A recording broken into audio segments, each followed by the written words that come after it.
Russian President Vladimir Putin has once again showered Indian Prime Minister Narendra Modi with fulsome praise. He called PM Modi a very wise man and applauded India's growing strength under his leadership. Speaking at an event in Moscow, Putin commended India for acting independently and in its own interest, resisting Western pressure to conform.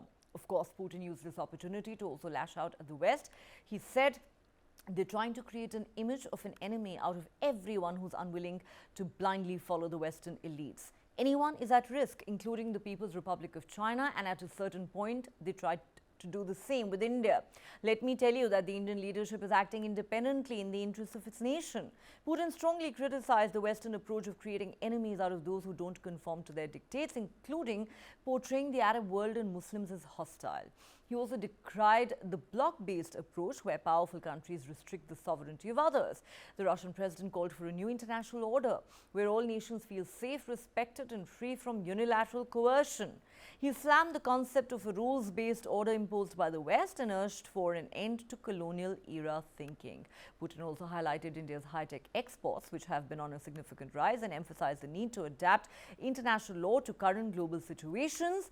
He stressed that India, with a substantial global influence and 7% GDP growth rate, deserves greater representation and role in resolving global issues. Listen in.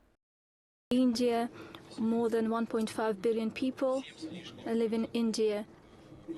Over 7% GDP growth, 7.4 or 7.6%.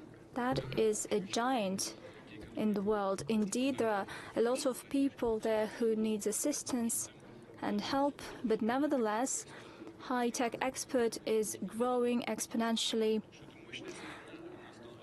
It is a ground power. It is becoming more stronger with every passing year with the leadership, under the leadership of Prime Minister Modi.